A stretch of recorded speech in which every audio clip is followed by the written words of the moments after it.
va commencer. Je vous souhaite une très cordiale bienvenue à la présentation des 4 masters que la faculté de traduction et d'interprétation offre. Je me présente, mon nom est Nicole Stoll, je suis la conseillère académique de cette faculté, de la FTI, responsable justement des maîtrises. Pour moi, le but de la présentation, c'est de vous faciliter ou de vous donner quelques critères pour vous faciliter le choix de votre master. J'ai réfléchi un peu en ces termes-là, puisque je ne vais pas dire tous les détails de chacun des 4 masters. J'essaie de réfléchir à des critères pour que vous puissiez après dire c'est plutôt ça, plutôt ça. Si vous êtes dans cette salle, ou peut-être à l'écran, vous êtes des personnes, c'est un peu une banalité de le dire, mais qui aiment les langues, certainement. Communication multilingue, c'est vraiment ce qui est au cœur de nos différentes formations. Donc, vous aimez les langues. Je pense que les personnes qui viennent faire des études chez nous sont ouvertes et sensibles aux différences culturelles. Donc, entre pays, entre régions, vous êtes bien placé pour savoir que même au sein d'une même société, d'une ville, etc., il y a d'immenses différences selon dans quel groupe on évolue, dans la manière de s'exprimer. Et donc, je dirais, tout étudiant, toute étudiante de la FTI a un peu une sensibilité pour ça, de réfléchir, mais comment fonctionne la culture de l'autre, comment je pourrais éventuellement, entre guillemets, traduire, mais juste transcrire ou redire la même chose dans un autre langage. Et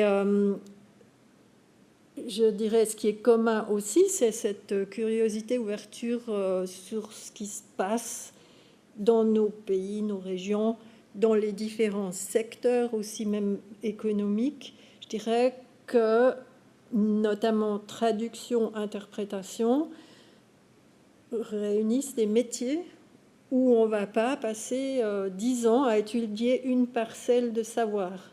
On va être interdisciplinaire. Donc, si, par exemple, vous êtes en train de faire un bachelor dans un autre domaine que la traduction ou les langues, ça peut être très intéressant après de construire des parcours là-dessus. Si vous postulez pour une de nos maîtrises, c'est aussi que vous avez un très bon niveau de langue. On va voir plus en détail ce que cela veut dire. Et vous avez le goût de la communication. Vous verrez qu'il y a une maîtrise, la MATEC, qui se penche plus sur l'informatique. Alors, je ne sais pas si c'est un cliché, mais peut-être que là, c'est un peu moins le besoin de parler, plus réfléchir, analyser, redéfinir certains outils. Nous verrons ceci de plus près. Je vous ai mis les intitulés officiels à l'écran et vous voyez que, entre parenthèses, après l'élément de traduction, il y a 3 sigles, ce qui veut dire que si vous vous inscrivez à la MA en traduction, au début, c'est l'intitulé officiel. Au 2e semestre, les étudiantes et les étudiants choisissent leur spécialisation. On a un tronc commun, en général un peu la première année, et sur ce fondement commun, on va construire des spécialisations. Le TS, maths, c'est traduction spécialisée. Ceci correspond pas mal au profil vraiment du métier de traductrice ou de traducteur. Vous allez avoir beaucoup de cours de traduction, et forcément, plus on en fait, mieux on va se débrouiller. Enfin, je me débrouille, c'est un peu familier de le dire. Plus vous allez comprendre les enjeux pour la traduction juridique, économique, etc. La MATCOM, le TS, c'est toujours pour la traduction, permet de faire des cours en communication multilingue. Une partie théorique sur la communication, une partie aussi marketing, comment est-ce qu'on va créer des campagnes en multilingue, donc aussi pour plusieurs publics cibles au niveau culturel. Et vous avez maths avec 2 T, un T pour la traduction, l'autre T pour les technologies de la traduction. c'est la maîtrise qui vous correspond si vous découvrez au fil des cours que en fait, c'est assez intéressant de comprendre comment est-ce qu'on organise au niveau informatique tous ces outils qui aident les personnes qui travaillent avec les langues, la traduction, mais aussi autre chose, comment on crée, par exemple, des corpus en multilingue avec différents outils, comment ces outils fonctionnent. On a bien sûr aussi des cours sur la traduction automatique qui vous montrent d'où ça vient, comment ça a commencé, pas juste il y a 5 ans, c'était dès les années 50, comment ça a évolué, quels sont les critères. Vous aurez aussi une culture générale, un peu de cette culture numérique liée aux langues. Et les autres, Emma en interprétation de conférence, j'ai mis le sigle en anglais, MA in Conference Interpreting. Et puis MATEC, c'est une maîtrise. Alors là, il n'y a pas de cours de traduction du tout. C'est vraiment pour les personnes intéressées par l'informatique. Il y a 2 cursus, un à 90 ou 90 crédits, qui permet, pour le dire aussi de manière un peu familière, de devenir un super user pour tout ce qui est outils liés aux langues. Et un deuxième cursus à 120 crédits qui permet d'aller plus loin, où on va entrer dans la programmation, où on va prendre des cours à l'extérieur de notre faculté, c'est-à-dire au Centre universitaire informatique de l'Université de Genève. Donc, où non seulement vous allez savoir plus sur l'utilisation des outils, mais vous allez aussi comprendre comment en créer. Vous allez apprendre, si vous choisissez la MATEC, par exemple, comment on évalue ces outils. Maintenant, j'ai parlé de critères pour vous faciliter le choix. Je me suis dit que je vais commencer par un qui est plutôt presque administratif et d'organisation, mais qui est quand même important dans le sens où on a 2 maîtrises qui exigent un examen d'admission et 2 qui sont sur dossier. Vous aurez vite compris que si c'est sur dossier, les chances sont un peu supérieures d'être admis, ou plutôt on sait plutôt si on est admis ou admise ou non. Pour la MA en interprétation de conférence, il y a un examen d'admission pour tout le monde, peu importe que vous ayez le bachelor de notre faculté, le BA en communication multilingue ou non. Une spécificité aussi plutôt administrative de ce master-là, c'est que l'inscription se fait très très tôt, 1 an à l'avance. Donc, ce serait la prochaine fois possible en octobre 26 pour commencer les études en septembre 27. Je ne vois pas trop de visages déçus, donc peut-être que vous n'aviez pas prévu de vous y inscrire. Ça va. Emma Traduction, alors il y a un examen d'admission pour les candidates et les candidats qui viennent d'autres cursus. Je l'ai mis donc en dessous du titre qu'il suffit d'avoir un bachelor et de réussir l'examen d'admission pour être admis. On n'a pas besoin d'avoir fait un bachelor en communication multilingue ou en traduction ou en langue. Ce n'est pas une exigence.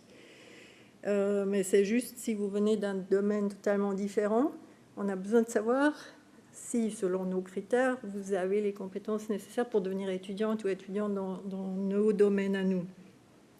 Et donc, si vous avez en revanche fait un BA en traduction, en communication multilingue, il y a différentes désignations en Europe et ailleurs, vous pouvez demander une dispense de l'examen d'admission. Après, une commission va vérifier si vous avez fait autant de cours de traduction que nos propres étudiants, et si la réponse est oui, vous êtes dispensé.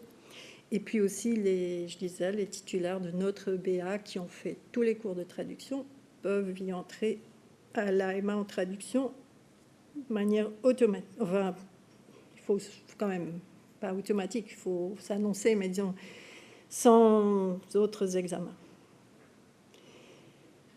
Pour la MATEC, on demande un niveau assez élevé en anglais. L'idée, c'est que vous puissiez surtout lire, je dirais, des publications ou des articles dans le domaine d'études, éventuellement aussi pouvoir faire une présentation en anglais. toute étudiante ou étudiant doit avoir au moins le niveau B2 en français pour être immatriculé à l'Université de Genève, si ce n'est pas encore le cas. Et il faut aussi, pour la MATEC, donner lors de l'inscription, téléverser un justificatif que vous avez fait dans votre parcours, un cours dans ces domaines des technologies de la traduction. Ça peut être aussi dans le cas de création de sites web ou autre chose en technologie. La MACOMS, en fait, est une nouvelle maîtrise. C'est une innovation et ce sera la première campagne d'inscription. Donc, si vous choisissez cette maîtrise-là, vous serez les premiers étudiants à commencer cette formation. En fait, cela s'explique par l'évolution de notre faculté ou de l'offre de formation de notre faculté. Les piliers traditionnels, donc la faculté a été fondée en 1941 pour former des interprètes qui pouvaient aller travailler, par exemple, pas encore aux Nations Unies, puisque les Nations Unies ont été créées en 1945, mais qui allaient pouvoir assurer la communication multilingue dans différentes enceintes internationales. Il y avait la Société des Nations. L'autre pilier traditionnel qui s'est ajouté par la suite, c'est la traduction. Donc on avait tout le temps ces deux. Et après, il y avait peu à peu, par la force des choses, une ouverture vers justement ce que nous appelons les technologies de la traduction ou les technologies liées aux langues. Donc depuis pas mal de temps maintenant, on a des chercheurs, des chercheuses dans ces domaines. On suit de près ce qui se passe dans la traduction automatique, dans d'autres domaines qui vont, dans la pratique professionnelle, impacter le travail des personnes qui sont dans nos domaines traditionnels, mais qui pourront aussi justement développer. Et puis, on s'est dit, en fait, concevoir des campagnes de communication en plusieurs langues, maîtriser les outils qui vont avec, visuels, audiovisuels, sur le web, sur les réseaux, c'est intéressant, c'est quelque chose qui peut donner une ouverture vers différents métiers ou différentes déclinaisons de métiers. Et donc, nous introduisons cette MACOMS. Comme je disais aussi, pas de cours de traduction dans cette MA. Les exigences, nous restons quand même proches de notre ADN. Les exigences envers les langues sont élevées, vous le voyez. Si vous n'êtes pas de langue maternelle française ou anglaise, vous devez justifier d'un niveau C1 dans ces deux langues. Et il faut avoir comme langue maternelle ou de culture une de nos langues officielles, qui sont l'allemand, l'arabe, l'anglais, l'espagnol, le français et l'italien. On a mis niveau C2, mais bon, juste ce que vous maîtrisez le mieux. Parfois, justement, on grandit dans une famille d'une certaine langue, mais on fait l'école dans une autre langue, donc c'est plutôt l'autre langue qui va être la plus forte. Et vous, par rapport aux conditions d'admission, vous mettrez dans votre lettre de motivation qu'est-ce qui fait que, avec ce que vous avez déjà fait, ça fait sens, c'est pertinent d'entrer dans cette question ou dans ce domaine de la communication spécialisée multilingue. Y a-t-il une question sur ces conditions d'admission? Oui, s'il vous plaît. Comme vous dites qu'il faut avoir un niveau C1 en anglais pour la MATEC, par exemple, oui. Est-ce qu'en sortant du bachelor, de votre bachelor ici en communication multilingue, c'est déjà valider le C1 ou il faudrait faire un examen en plus? Alors, je répète la question, comme ça les personnes en ligne peuvent comprendre ma réponse. Donc la question était de savoir quel type, si j'interprète maintenant, quel type de justificatif il faut donner pour, par exemple, le niveau C1 qu'on exige. Et si le bachelor en communication multilingue de la FTI justifie ce niveau. Alors la réponse est oui, nous disons quand quelqu'un commence, par exemple, la M1 en traduction, que ses connaissances dans ces langues passives correspondent au niveau C1. Donc là, il n'y a pas besoin d'avoir un certificat officiel qui coûte en général assez cher, je crois. Et nous, on est pour ça pas très formaliste. Ce qui nous importe vraiment, c'est savoir qu'il y a les connaissances qui sont là. Sinon, vous pouvez absolument noter, bien sûr, vos questions, et puis il y aura à la fin assez de temps pour échanger, ce qui me semble plus intéressant que si moi je vous donne toutes les informations sans savoir si c'est celle qui vous intéresse. Voilà. Après, pour distinguer les 4 maîtrises, et cela tient de nouveau à notre histoire de faculté de traduction et d'interprétation, dont le nom, on a encore les 2 piliers traditionnels.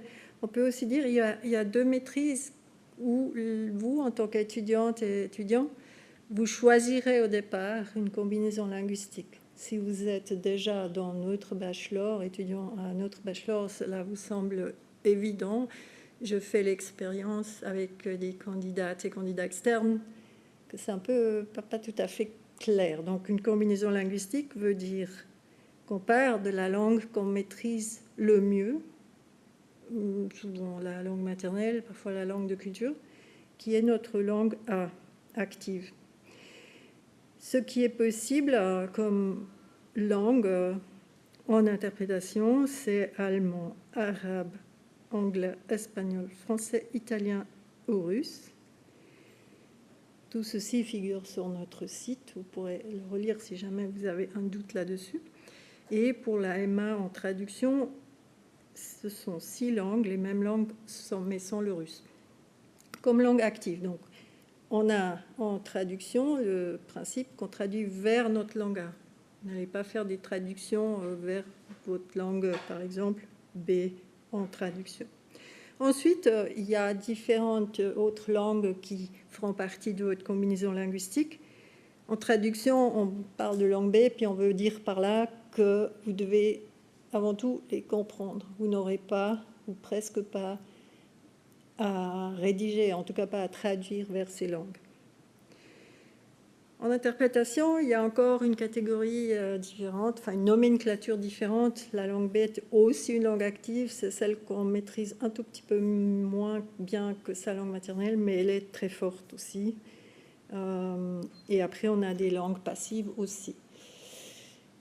Si vous êtes donc, si votre langue, par exemple, la plus forte est le portugais, et que le français, pour vous, est plutôt une langue passive, malheureusement, nous ne serions pas la bonne faculté pour faire vos études en traduction ou en interprétation. Donc, en résumé, pour ces 2 maîtrises, vous êtes liés, vous êtes liés par cette combinaison linguistique. C'est ce qui va déterminer le type de cours, une partie des cours que vous prenez. Maintenant, en MATEC, il n'y a pas de limitation pour les langues, sauf le niveau exigé. Disons, vous pouvez être de langue coréenne, maternelle de coréenne, et faire ces études, à condition que vous compreniez suffisamment le français et que vous ayez le C1 en anglais. La MACOMS n'a pas de combinaison linguistique non plus, mais, comme je l'ai dit avant, il faut que votre langue maternelle ou de culture soit une des 6 langues officielles. Pourquoi ? Parce que l'idée, c'est que, oui, nous allons étudier, ou vous allez étudier, si vous choisissez cette maîtrise, comment on conçoit une stratégie de marketing multiculturel, multilingue. Oui, vous allez avoir toutes sortes de cours où votre esprit d'analyse sera renforcé, mais nous aimerions aussi que les diplômés de cette maîtrise soient capables de produire du contenu en plusieurs langues. Donc, il y a aussi des cours de rédaction spécialisés dans ces langues. Donc, par exemple, si vous êtes, comme moi, de langue maternelle allemande, vous aurez un cours qui vous enseigne comment entamer, comment faire de la rédaction professionnelle. Et peut-être que vous réfléchissez aussi, ou peut-être qu'un facteur dans vos réflexions, lorsque vous vous dites quel master est-ce que je vais faire, est la proximité avec le monde professionnel. Et à ce sujet-là, je pense que la possibilité ou non de faire des stages joue un rôle important. J'observe que nos étudiantes et étudiants font plusieurs stages parfois.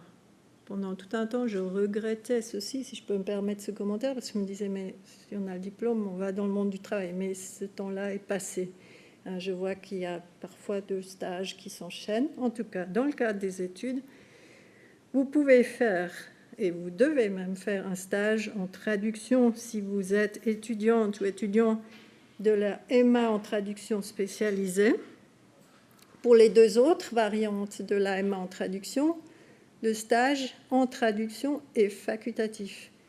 Mais il est justement possible et bien sûr encouragé parce que ceci vous permet déjà de voir si c'est un métier qui vous plaît, si ceci, enfin avec tous les avantages qu'ont les stages de créer des contacts, etc. Comme la MATCOM est une maîtrise en traduction et communication multilingue, il est possible aussi de faire un stage en communication. Cette possibilité-là, elle est récente. Nous l'avons introduite en septembre 2025. Déjà avant, des étudiants faisaient des stages en communication, mais c'était à l'extérieur des études, si on veut, entre guillemets, juste pour le CV. Alors, nous n'avons pas encore beaucoup de recul, mais nous allons voir comment ceci va se développer et aussi pour après, nous, constamment encore évoluer dans notre offre de formation et ajuster ce qu'on devrait éventuellement ajuster. Et pour les étudiantes et étudiants de maths double T, il y a le stage de traduction, mais aussi le stage, nous on appelle le stage TEAM, donc en technologie de la traduction. Là, nous sommes organisés en tant que faculté en département. Le département TEAM, donc traitement informatique multilingue, a beaucoup de contacts aussi avec l'industrie.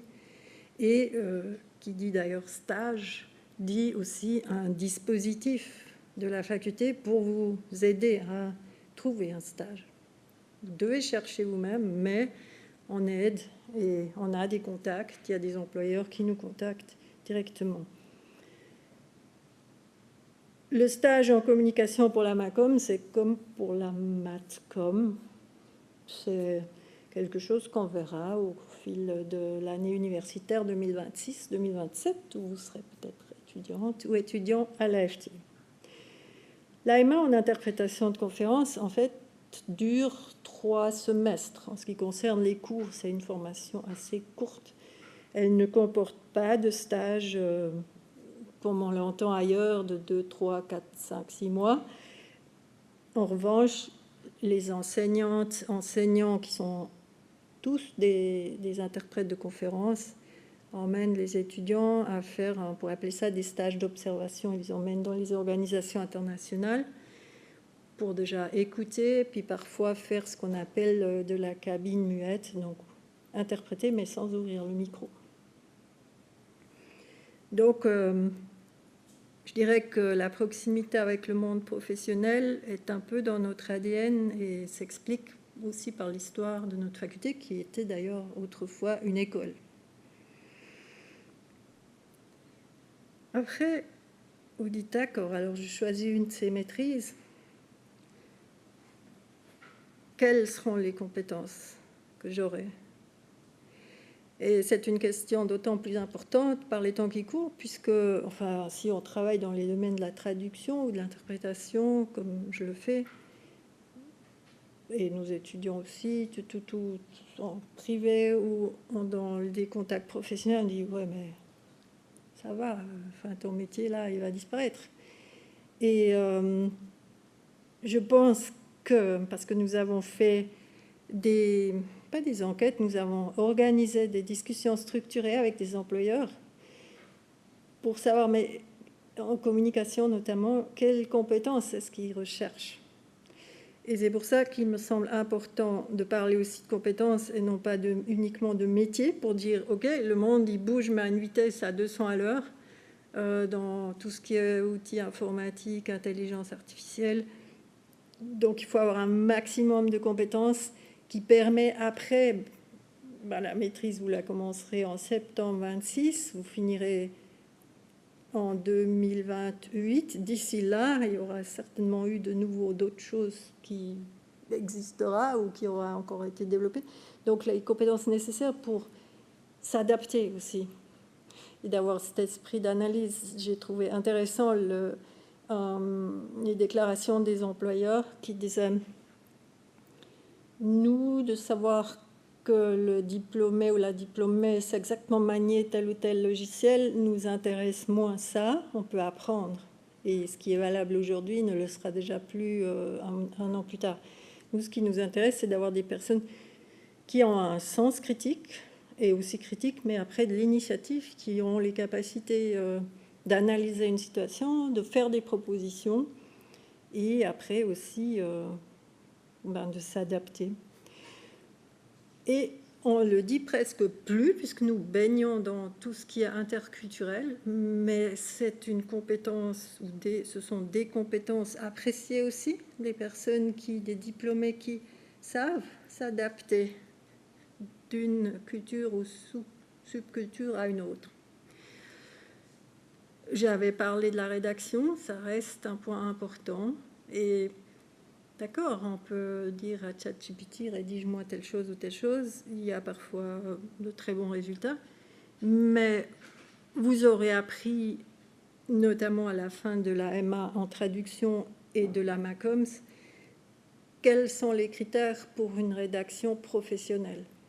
Et ceci vous permettra aussi de mieux juger pour quelle situation, oui, c'est mieux, plus rapide, plus efficace de faire appel à un outil.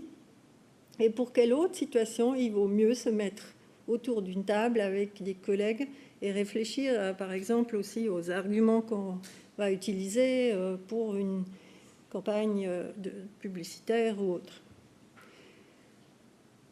Réflexion stratégique, j'en ai parlé.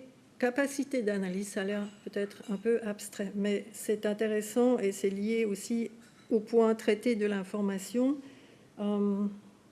Ce qu'on fait tout le temps en traduction, en interprétation, à la MACOMS, on va le faire aussi.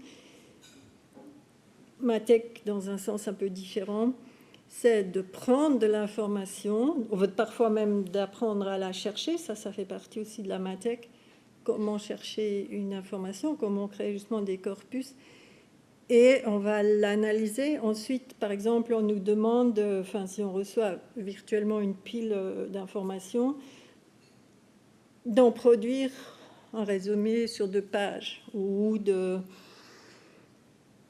réfléchir quels sont les points importants pour tel ou tel public pour ensuite en faire autre chose. Donc ça, c'est utile et intéressant comme compétence. J'ai parlé de l'adaptabilité. Alors, dans les compétences plus liées au métier, bien sûr, traduire, c'est vaste, mais on peut déjà traduire beaucoup de choses différentes. Ce que les diplômés de l'AFTI ne feront certainement plus, c'est de traduire des manuels d'instruction, d'utilisation. Ça, c'est vraiment les machines, ils font ça très bien. Mais admettons, traduire un discours politique, quelque chose qui doit susciter des émotions. On a tout un pan de notre programme sur la traduction juridique où, évidemment, traduire, c'est jamais remplacer un mot pour un autre, donc il faut faire toute une analyse. Dans quel domaine du droit on est? Est-ce qu'on traduit pour une organisation internationale où on ne peut pas utiliser une terminologie trop marquée par un seul pays? Prenez l'espagnol. Je ne sais pas combien de pays ont l'espagnol comme langue officielle, enfin toute l'Amérique latine, sauf le Brésil et l'Espagne. Donc, choisir ça, et on vous apprend donc pendant vos cours comment vous y prendre, et juridique, économique, financière aussi. Vous aurez les capacités de réviser des traductions, et réviser des traductions automatiques s'appelle post-édité, où là, il faut apprendre à être rapide, parce que On n'a pas inventé la post-édition et la traduction automatique juste parce que c'était sympa, c'est pour aller plus vite, pour augmenter la productivité. Et puis les interprètes, bien sûr, ils auront la compétence d'interpréter des discours. Et peut-être un jour, une interprète travaille dans le domaine vétérinaire. 3 jours plus tard, c'est une négociation poétique. Et encore une semaine plus tard, c'est encore un autre domaine. Donc, cette capacité justement aussi d'assimiler beaucoup d'informations rapidement, mais pour l'usage qu'on va en faire. C'est intéressant, l'expression orale. Et puis, en Matec et en MA Traduction et en MACOMS, vous allez apprendre à utiliser tout ce qui aide à faire de la communication audiovisuelle. Les Matec 120 apprendront à programmer. Les Matec dans les 2 versions à implémenter des outils et puis à les évaluer. Alors, je regarde la montre. Oui, on a le temps. Nous avons sur notre site une carte des alumni. Oui, l'orange, c'est la couleur de notre faculté. Et puis, il y a là un point qui s'appelle « Explorer la carte de nos alumni ». Vous pourrez y aller pour vous amuser et puis voir qui a fait quel métier ou quelle activité dans quelle partie du monde. Je prends au hasard... Allez, donnez-moi un pays.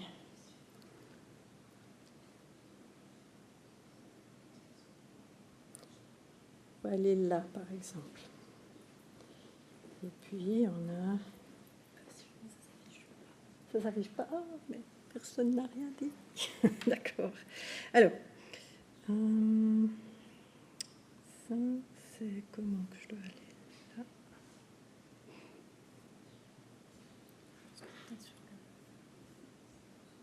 Heureusement que vous étiez là.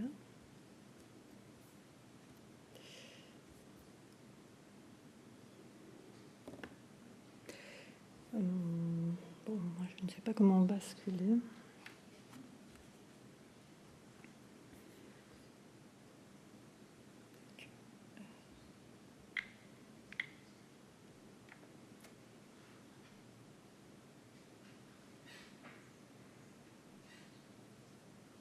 Non.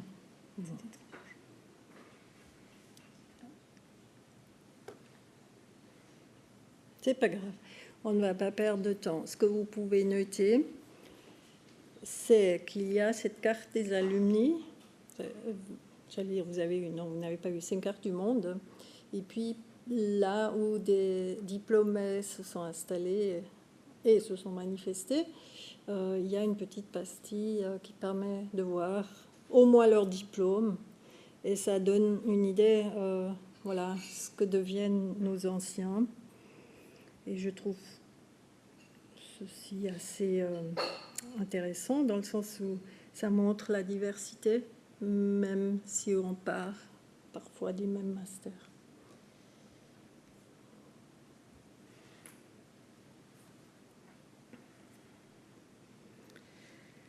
Et voilà aussi les métiers auxquels forment nos différentes MA. Je ne sais pas si au fond de la salle vous arrivez à le lire ou si vous préférez que je dise à haute voix les métiers.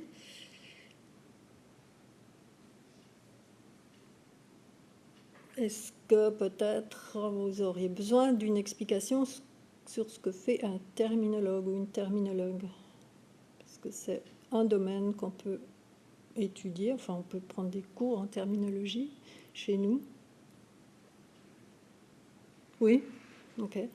Donc, ce sont les personnes qui, normalement dans un service de traduction, gèrent tout le savoir terminologique d'une entreprise ou d'une organisation. Qu'est-ce que ça veut dire? C'est un peu créer par de nouveau des outils informatiques les répertoires de tout ce qui a été traduit déjà dans un service, par exemple, de la Confédération suisse, si vous avez les langues nationales et que vous êtes allé travailler là-bas.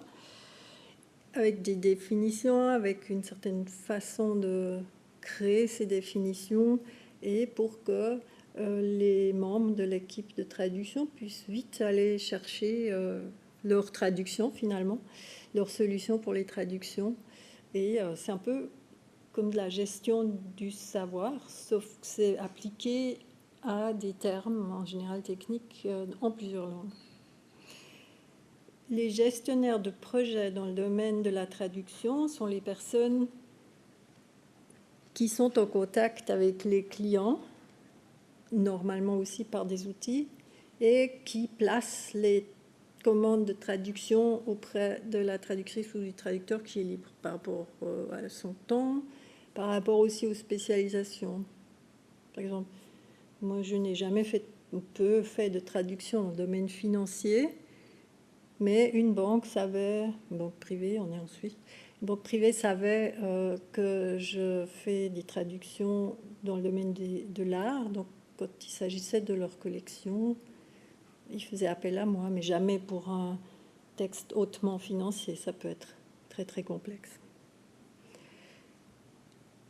Après, les derniers métiers, c'est plutôt pour les diplômés de la MATEC.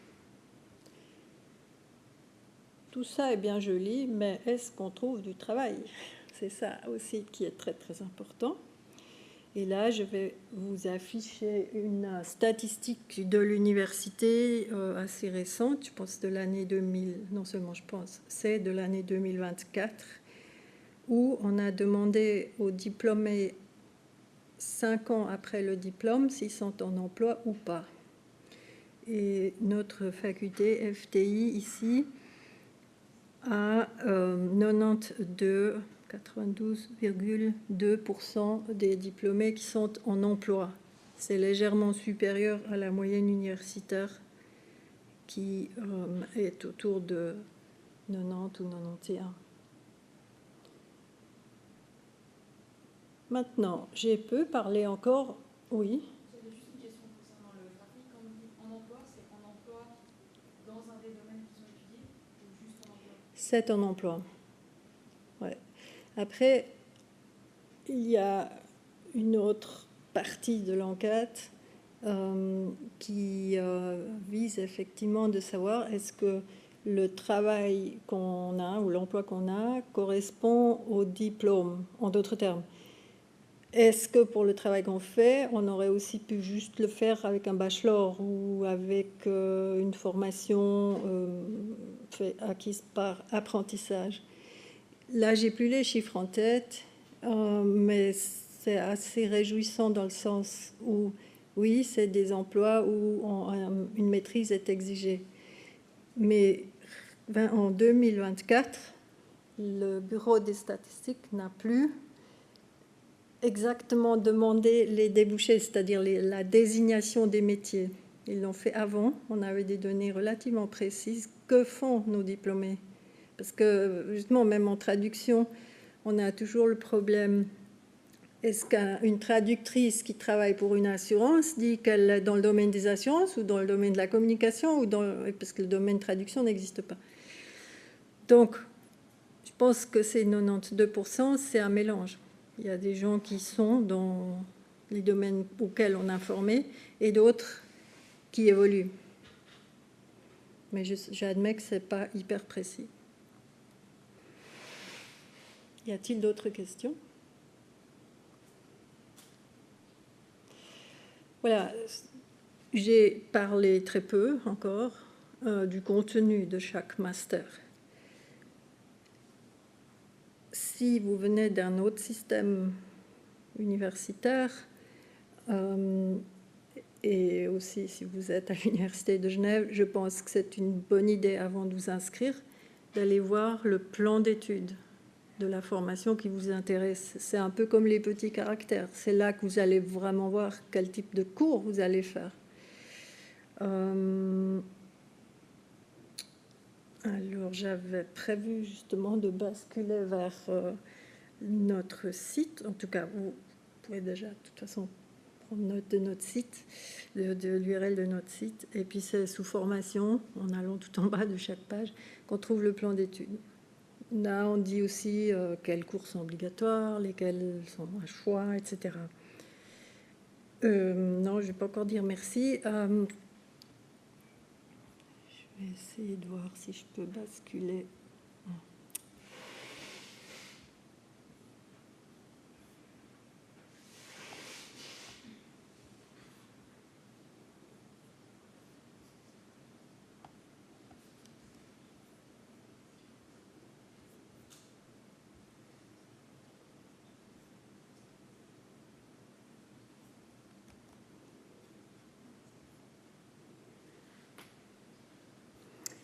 Vous saurez comment j'active l'affichage de cet écran-là? On peut peut-être essayer de déconnecter ou connecter peut-être.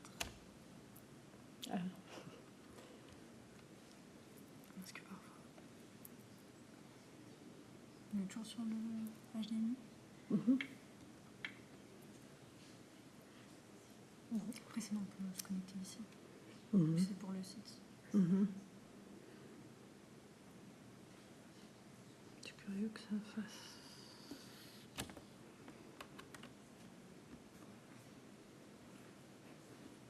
Est-ce que vous voulez, est-ce que vous voulez vous connecter pendant que je continue à parler comme ça?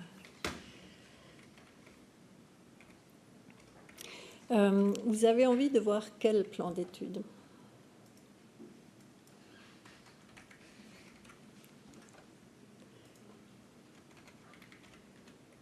Je vais montrer, parce qu'il n'y a pas de... David. La Matec, d'accord.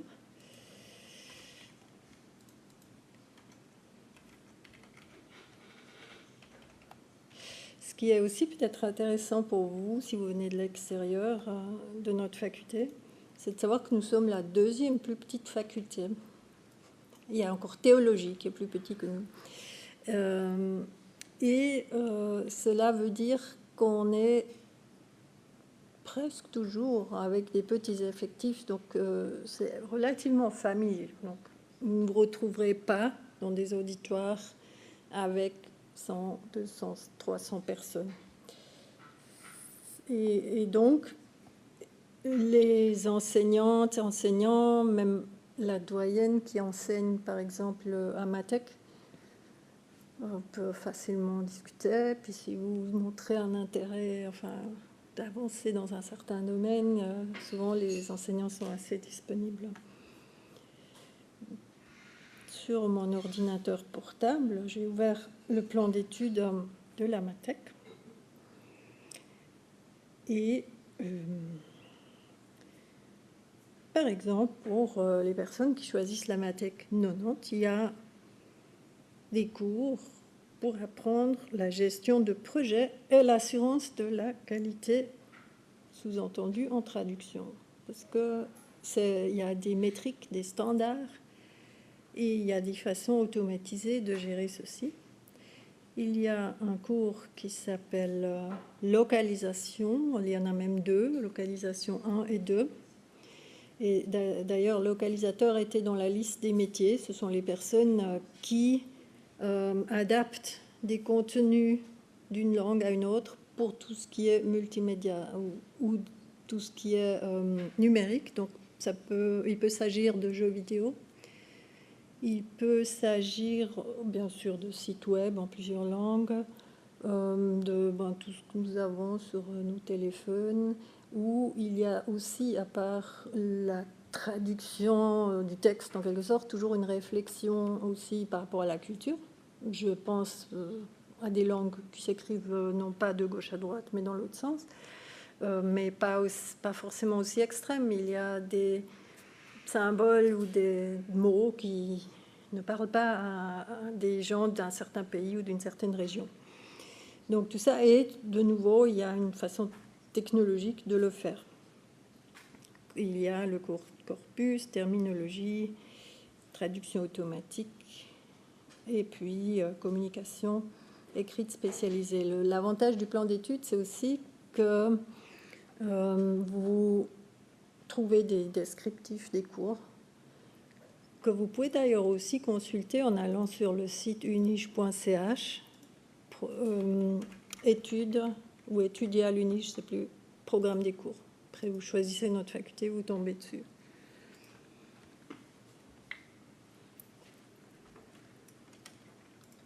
Merci beaucoup.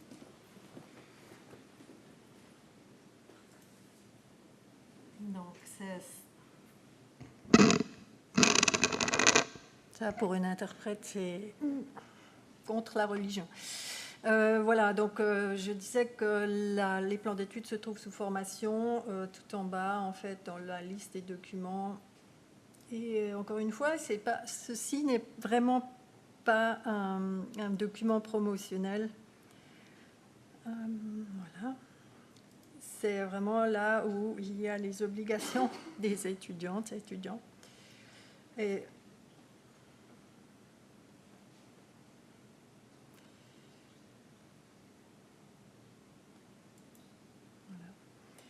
Et puis donc, par exemple, là, pour la METEC 90, vous voyez la liste des cours à prendre.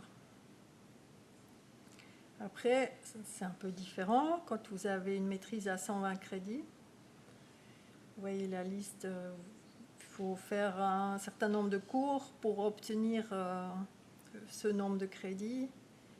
Et après, en bleu, les cours que vous prenez plutôt à l'extérieur de notre faculté. Et quand vous allez plus loin, là, les cours à option, quand vous allez plus loin, vous voyez que là, il y a les descriptifs. Et il me semble que c'est une façon, comment dire, sans discours promotionnel, vous rendre compte de ce qui vous attend et de mieux décider. Après, je dirais peut-être le critère essentiel, c'est vraiment ce qui vous motive, parce qu'il faut tenir, entre guillemets, entre 3 et 4, bon, parfois 3 et 6 semestres. Donc, tout ce qui est maîtrise à 90 crédits, ce sont à plein temps 3 semestres au total. Au maximum, on a 5 semestres pour finir tout. Et pour les maîtrises à 120 crédits, c'est minimum 4 semestres, 2 ans, maximum 6 semestres. Et en tout cas, moi, je vois les étudiants et étudiantes travailler et je crois que c'est assez intense. Pas forcément en nombre de cours, mais le travail à l'extérieur, il est important. Voilà. Maintenant, je termine cette présentation avec quelque chose de pas du tout promotionnel, mais ça ne fait rien, j'espère. Je préfère encore prendre le temps pour répondre à des questions, si vous en avez. Et puis d'ailleurs, on peut aussi se retrouver au stand, là, dans le hall, hein, pour... enfin, vous me retrouvez moi, mais il y a aussi d'autres personnes qui sont de la faculté, 2 étudiantes, une enseignante, donc vous pourrez aussi échanger avec ces personnes-là. Oui.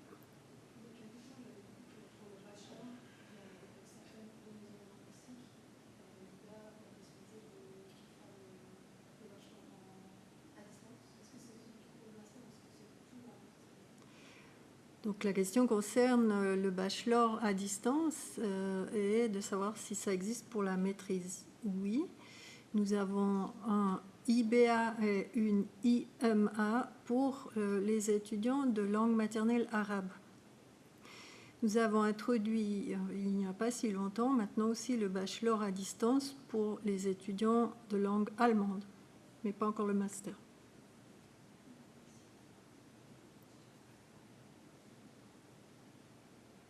Y a-t-il d'autres questions? Si ce n'est pas le cas, je vous souhaite soit une bonne soirée ou alors je vous dis à tout à l'heure au stand. Merci.